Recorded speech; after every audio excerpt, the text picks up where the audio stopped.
Hey, what's going on, you guys? Final Boss here, and today I got Willwin. We're doing a little collaboration. I used to be in Alpha with Willwin, great player, big time hog user, awesome dude, and he sat there and pushed to a personal best. I'm really proud of him.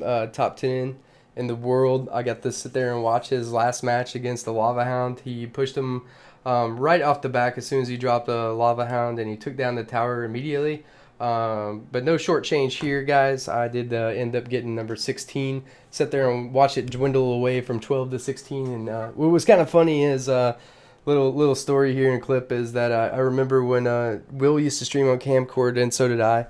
And he was at number 15 in the world, and it was like close to end. And I was like, Will, just one more battle, dude. Just one more battle. He's like, no, man, I'm gonna tilt. So as I sat there and watched me dwindle from 12 all the way down to 15, I was sit there at 15 when I was about to hit battle, and I was like, then the words of "will win" hit my brain was like, no, don't do it, don't do it. So I didn't hit battle. So just kind of a little funny story. Will, say hi to everybody.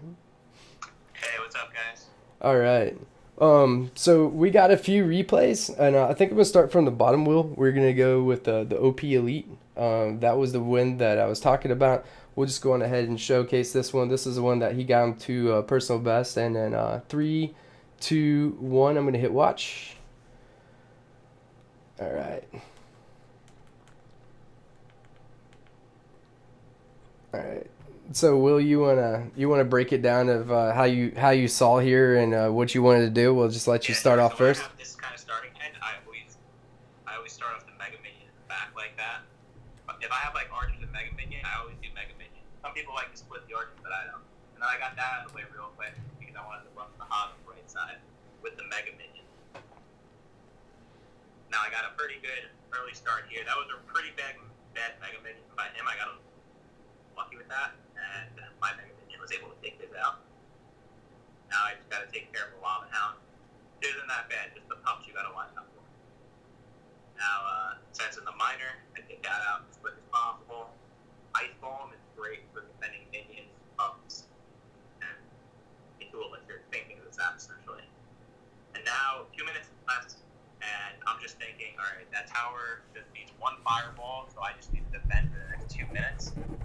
And I'm going to get like 30 trophies, and I knew in my head that would give me top 10 global with like 5 minutes left in the season, so I'm trying pretty hard right now. I think he's going to play a Lava Hound next in the back left, if I remember right. Now he's going to switch up sides. The classic, just with this deck, sending in the Hog and then logging the Tombstone is just a classic move, and I think the timing is key. You want that log to hit the Tombstone as soon as your Hog took one hit out of it, because if your Hog got one hit on the Tombstone, a log's going to kill the Tombstone plus all the skeletons. And you want to do that as close as possible to the first Hog hit.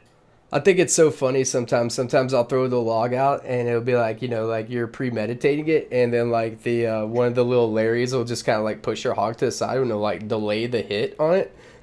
And so then you like actually log like way before than you actually needed to.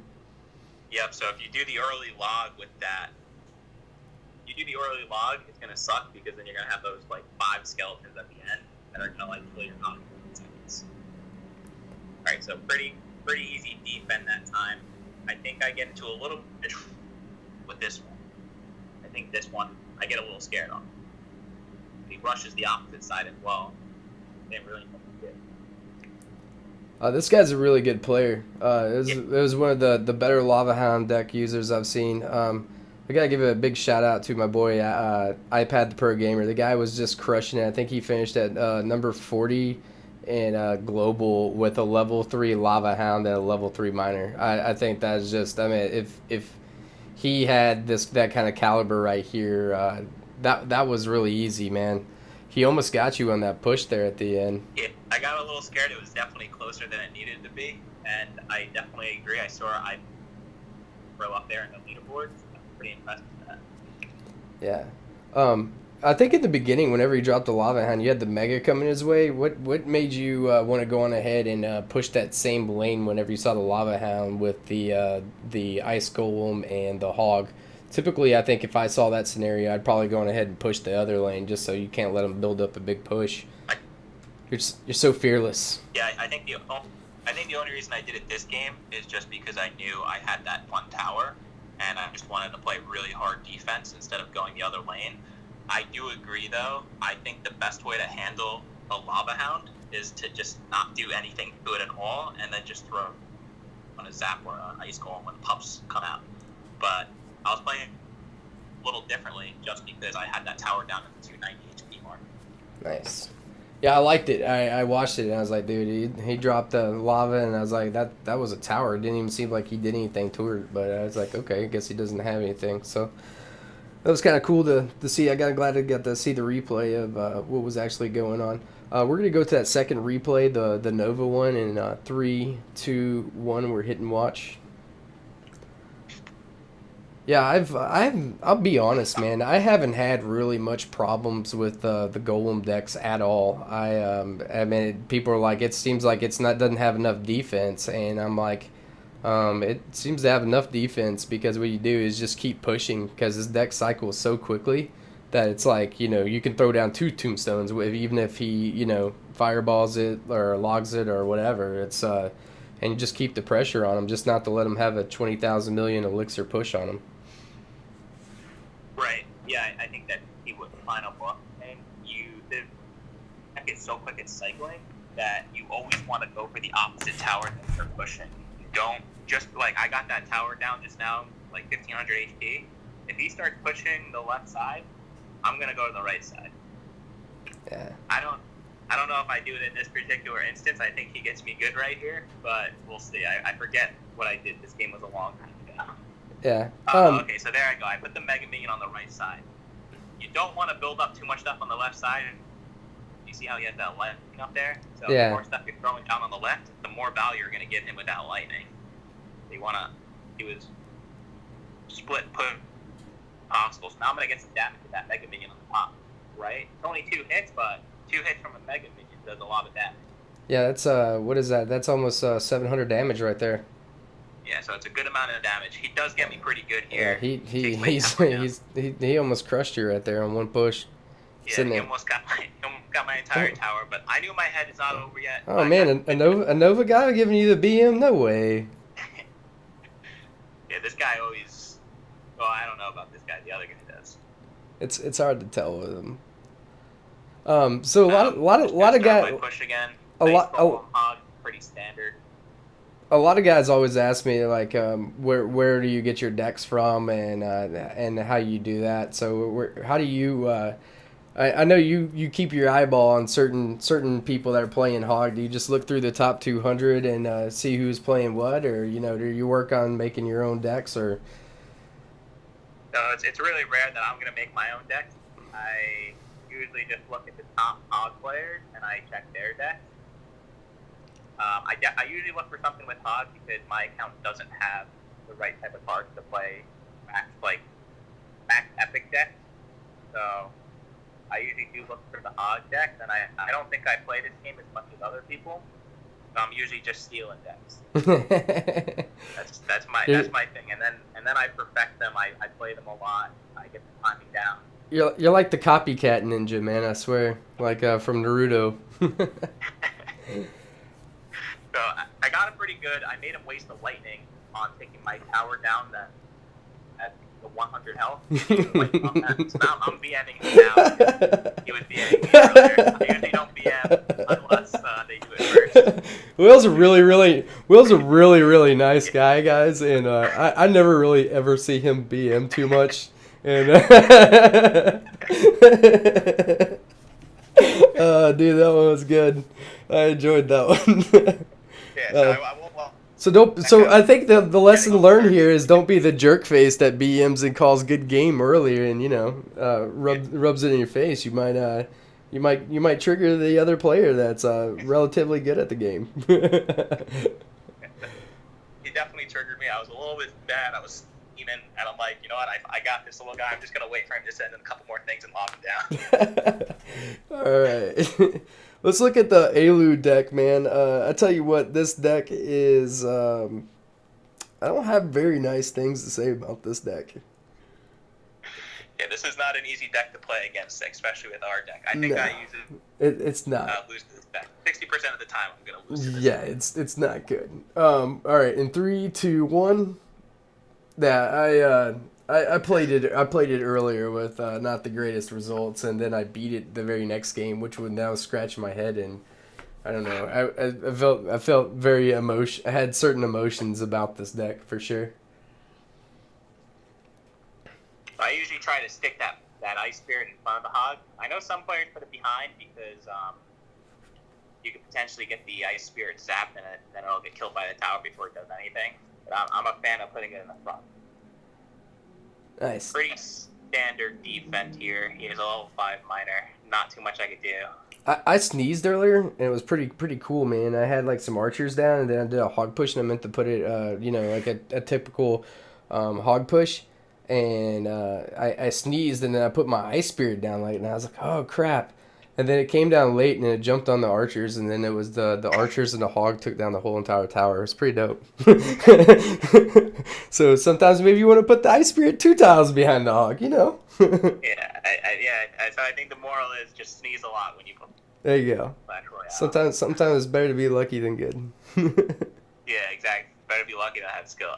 So, like, guys, I always stick in the Ice Spirit whenever I can. It's 2 elixir, and by playing that Ice Spirit, I'm forcing out a lot of his cards. And meanwhile, I'm getting a ton of damage. I just got, I think, like 2,000 damage, 3,000 damage on that tower. 9,000. 9,000. Seems like a reasonable calculation. But yeah, moral, I always throw in that Ice Spirit. I mean, the Ice Golem, just the 4,000. It's so cheap, you could just start throwing it in anywhere you want. Really versatile. Honestly, man, the Ice Golem's the new Valkyrie from our trifecta days, to be real. Yeah, I think the Ice Golem is one of the strongest cards besides the Ice Spirit right now. And it used to be the Valk, the Musketeer. I feel like this guy's just gonna... Now I'm getting a little smart now. I just picked last time I'm like, all right, I'm playing the graveyard. I'm gonna defend his mine with the archers. Did you were you being a dirty gemmer there? And I'm like, oh god, I'm like that tower. Were you being a dirty gemmer there, and or did you go on ahead and play challenges for the Ice Golem? No, I gemmed it. I gemmed up my Ice Golem. It was $100, and I think I bought about 5 giant chests. So I think that's the key. If you want to max out rares, you just spend $100 and buy a ton of giant chests. I know Joe Mike was earlier. You can also grind the grand challenges, but I don't really play this game like I said, so I got to beat it. Like you're so modest, Will. You're like, I don't even play this game, and I got top 10 in the world. I was down really carefully. Yeah. Will, you're breaking up, dude. You're breaking up pretty bad. Is it better? Yeah, a lot better. Alright, yeah, so that one, it was definitely kind of close, and I knew all he needed was about 3 or 4 minor hits and a rock to finish me off. So I made sure I saved my Ice Spirit. Because if you got the Ice Spirit, you can pretty much ensure that the minor that they send in will get no hits. Actually, it looks like what saved you the game there was actually putting the archers on the miner there. Because I mean, if the miner got the chips there, it was GG. Yeah, and I definitely don't recommend that. Usually, I recommend playing to the side archers on them, but this was an exception just because it was pretty much the end of the game, and I didn't really have a good way to defend the miner with her deck. It's either the archers or the ice. Nothing else is going to stop the miner from getting the chip damage. So I'm like, all right, I got to do the archers. Sure, he can't knock me down. Dude, that guy finished 38 global with that deck. Yep. So definitely not an easy deck to beat. Nope. I don't like playing. No, I wouldn't enjoy that. I don't enjoy that. Hopefully that doesn't become a meta and that's being played every single game. I'll probably cry a little bit.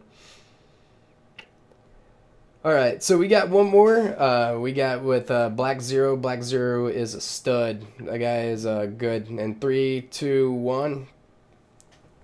This guy's always playing a really good miner deck. If you guys are ever looking for a good miner deck, go on ahead and give him a little love. Check him out on the leaderboards or check him out in Revolt as well. there's certain players that are very good with certain type decks, and those are kind of like how Will was saying, like, if he's not playing a lot, and the hog meta changes or not probably, the hog meta actually changes more than any other deck in the entire game. I know I thought that did you start playing the Oregon Beaver deck and then that just kind of became the meta? Yes, I think I was the first one who realized how powerful the Oregon Beaver deck was. Because I saw on leaderboards Oregon pushed up I think top 20 US as a level 11, which is unheard of.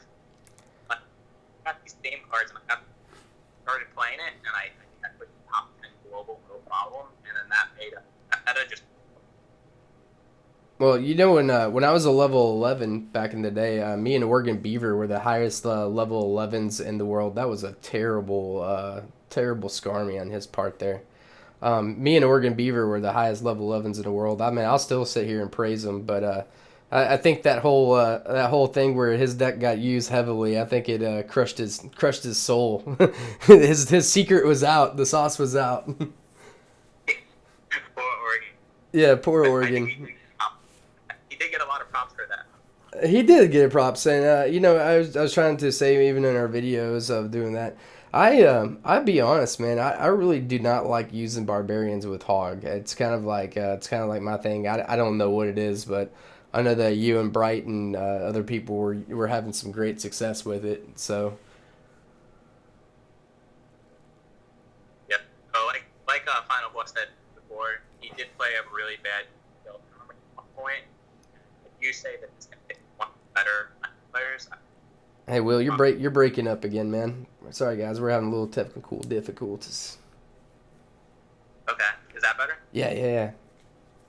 All right, yeah. So I got lucky before he played a bad skeleton army. This guy is probably one of the best miner players in the game, I would say. I definitely don't enjoy when I see a match against Black Zero.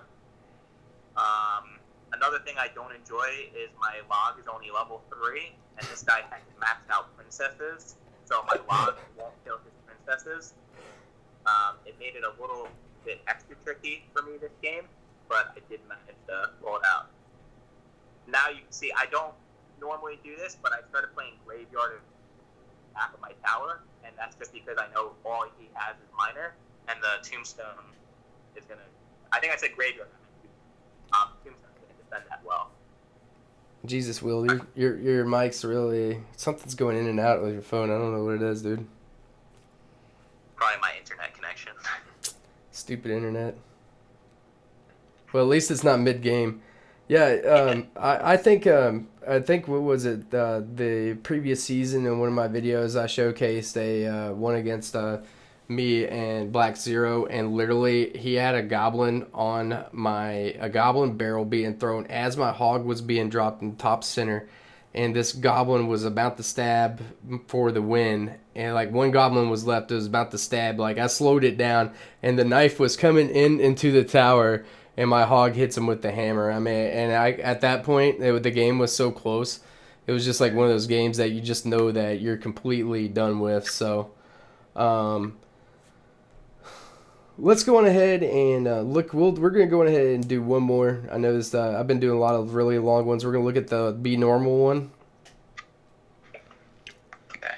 Should we look at the Be Normal one or go neck? Your call. Yeah, we could. I think we should take a look at the beat. Okay. I think that's me playing against the same deck. You can kind of see Okay. how you can play somebody. I'm going to let you have this one, a whole 100% in 3, 2, 1, and just let you kind of break it down and give you some tips, because I've already made about 3 or 4 videos already on this deck. So I'm sure everybody's ready to, start playing a new deck. But I don't know. We'll see. Maybe there'll be a new Hog deck out next season. Like I said, I was using Hog Lightning the previous one. Yeah. So Hog Ice Golem coming down. You decide to go with the... Yep, so that's a pretty good start there. I knew my Ice Golem would take care of his skeletons. Max out Ice Golem takes max skeletons. I logged that pretty quickly. I knew I could take out one Archer. Ice Spirit. Now, he's getting pretty aggressive, I would say, with that Fireball. I think that was an aggressive Fireball, so I know I can probably come back right now and do a pretty good counter rush.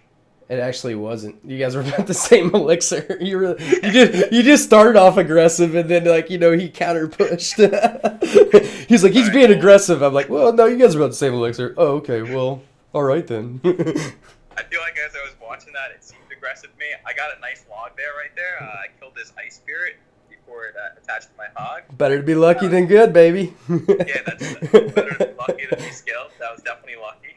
I'm gonna ice spirit him.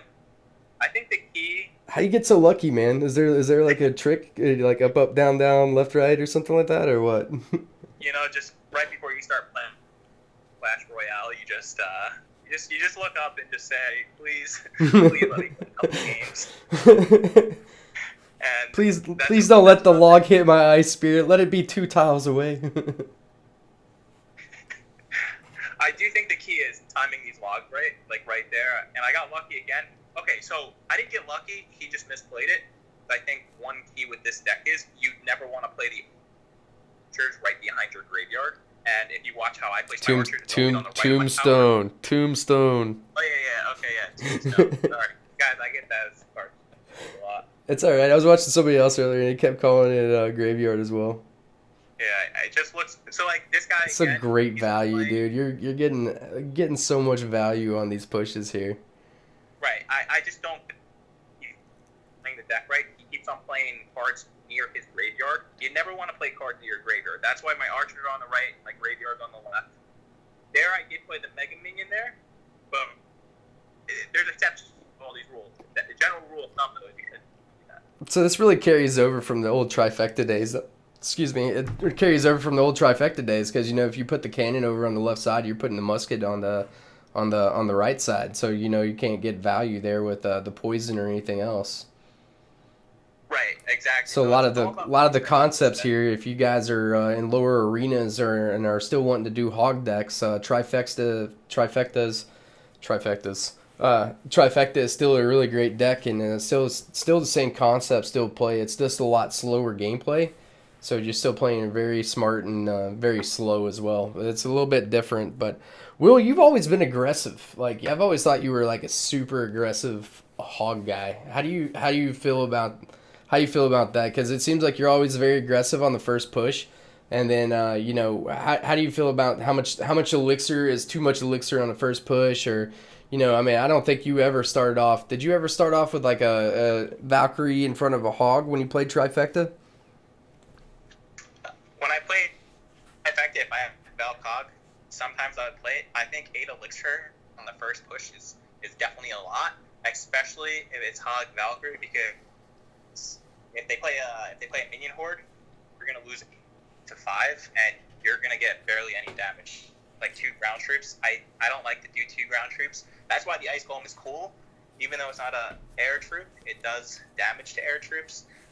I would agree that I'm an aggressive player. I've always been a hog player, and I do tend to start the games out with probably like a 6 elixir push, unless I don't have like a hog in my starting hand, and then I'll start it from the back. I don't think there's any set amount. I think 6 or 7 is like I'll definitely start games off with ice golem, hog, and an ice spirit. I don't think that's too much. By the time they react and they get over to your side, you're going to be filled up again. Are you ever throwing out and leaving yourself broke on the first push? I probably don't. I always find like myself go with my hand in my cookie jar, type scenario if I end up, doing an all-in push right off the back, even though it looks a little juicy.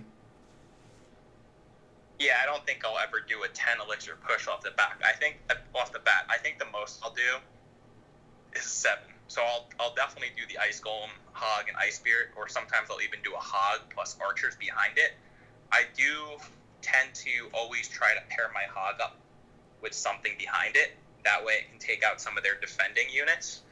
I don't think I usually send in a lone hog unless my starting hand is like Tombstone, hog. I send the hog out every once in a while just to see what they got, and if they drop down an Inferno, then I can just build up my elixir back up, and then I made them use that, so now I got a big push out. So as the Inferno is dying, so I don't do that every time. I like to do the same thing, but sometimes like I'll get a little caught up, and you'll see some archers or tombstone there, and you put down an ice golem and you're throwing out your fireball, and then now he's got like a giant and some dead elixirs, one elixir skeletons coming your way, beating on your tower, and you're sitting there like with like a dumbfounded look on your face, and that's why in one of my other videos I was saying, making a rule, ye who lightnings first is the first to lose, because I've done that before, like sending a hog and like an ice golem or something like that, and I see like a musketeer and a tombstone or something like that. I'm like, ooh, that looks awesome. Like I'm gonna win the game, right? First push, and then like before I know it, he's got a giant bowler musketeer mega minion. I'm sitting there with the tombstone or something.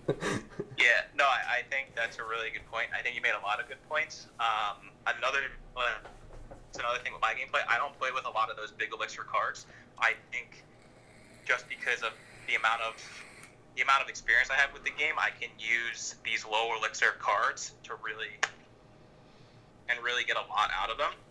I don't think you can pick up the game and day one start doing that. And then I think another good point is, if your opponent has Inferno Tower, I think that's the only time I'll send in the lone hog, because what I've noticed a lot is you'll send in that hog, it's 4 elixir, they're going to place an Inferno Tower. Not only did you just gain 1 elixir, but a lot of the times they'll throw in an Ice Spirit or 1 elixir skeletons, and then all of a sudden you're getting 2 elixir. You're getting a 2 elixir advantage essentially for just sending in a lone hog. Every little bit helps, man. And I tell you what about this 2.8 cycle deck and double elixir time. The big decks might get a lot of speed, but literally you can start throwing down a hog like every 5 seconds with an ice golem in front of it, and it's like once you're like forced to deal with it, because like they can't even get like a whole push together, and if they are, they're losing a tower anyway. It's that's the reason this deck is so good, so good. But yeah, that's it, man. Make them spend more, they spend less, and then catch them off guard, get a big push in. If not, I've even done like a weird pushes with just like a ice golem and archer combo, and they're gonna have to respond to that, because if not, that can take 1,000+ damage off of a tower. So, right. Speaking of being a great day for both of us, guess what's in my shop? Is it the graveyard? It is not. I'm 18 of 20 on my princess, and I'm gonna sit here and gem this sweet baby up. Oh my god. I got a max princess, dude. I have a graveyard in my shop, and it's funny because I'm 18 out of 20 on my princess too, but I haven't been buying it from the shop just because I don't use the princess. I know, but the princess is so awesome. Bring back the Mekon deck. But because you have to gem up 120,000 gold and 100,000 to upgrade that thing. Well, I guess I'm going to have to grind some grand challenges so we can make some more videos. So, guys, I got 17 out of 20 on my log. You can be jealous, too. So.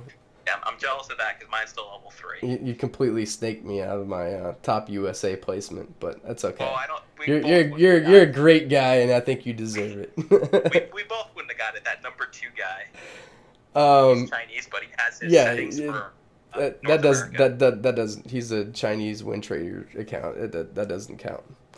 So any closing thoughts on how to get better as a hog player, or maybe essentially with this deck, because a lot of people have been looking to my videos to get better as a hog player, get better as a player in general, and just looking for tips. A lot of people are hungry to get better in this game, and they're looking for some actual knowledge. Yeah, I'll say a quick couple tips real quick. I think it's what you've been hearing. Everybody says this. It's all about practicing, and it essentially is going to come down to your true placement. I think I was talking about that a lot the last game against Be Normal. If you're doing good true placements, you're getting positive elixir trades. That's what it's going to essentially come down to, and then also figuring out what your opponent has, and then how to use what you have to the best of its ability. So like you were saying with the Ice Golem Archers, sometimes it's really beneficial to do that against certain types of deck. Like, they're going to have to waste a lot of cards just to defend an Ice Golem plus Archer push. But then on other players, I wouldn't necessarily do that. Like, if I know for some reason I might need my Archer to defend, I don't know, minions or something, And then if you know they got like the Goblin Barrel Skeleton Army decks, you really want to make sure you're using your your log and your fireball effectively, because one wrong log, one wrong fireball, you're gonna lose the game. So I think it's just about being aware, true placement, and just getting those positive elixir trades. But it's really about the tile placements, and that's where it's like, you could sit there and play the game forever and still not understand, the tile placements. Because I think whenever I started playing against you and Bright and people like that, I was really good already with Trifecta. I was smoking most of the competition out there. But you guys, I think I learned, like, maybe one thing, and sometimes I would learn one thing that you did and one thing that Bright would do. Just like I said, like, you were putting the musketeer just like you put your archers there. Like, it was just reminiscence of the Trifecta days of, putting the musket on the right side of the tower and then putting the cannon on the left, just not letting them get poison value. It's same rules and concept applies. But you know what, guys? I just realized something while watching this video and watching our replays and listening to Will talk, and we were looking over these. The best tips that we just actually got and the best way to learn a deck, I just realized, is to watch mirror matches. That's really how you figure out how to work a deck. I mean, yes, you can figure out how to do the meta, but maybe you can check out the placements and you can be like, okay, well, I see how he beat me, and and where he made mistakes at a lot easier on mirror decks. So maybe grab one of your teammates or one of your clanmates and do a heads up battle on that, and then you guys can watch the replays. And it's not always about watching the wins. I know you feel all glorious and stuff, and you're putting the belt on for being the champion of the world and everything. But if you can slow it down and just look at your losses, then maybe you'll see some of those mistakes of, like Will was saying and like I was saying, of your tile placements, and you can kind of see some of those little corrections and that you can do to become a better player and maybe get that W against that same deck next time. So that was kind of cool. I didn't, I'm sitting here trying to teach people some things. I learned something myself. So mirror deck challenges is where you find the errors and the loopholes of your gameplay. So, yeah. Well, Will, I really appreciate it, man. Thank you so much. You guys, thank you so much. If you guys enjoyed it, hit Will up on his Twitter. What is your Twitter, Will? Twitter is WillWinCR. No spaces. No spaces, and he will win. So, guys, hit that thumbs up if you enjoyed the video. Be sure to hit subscribe, and we'll see you on the next one. Peace, y'all.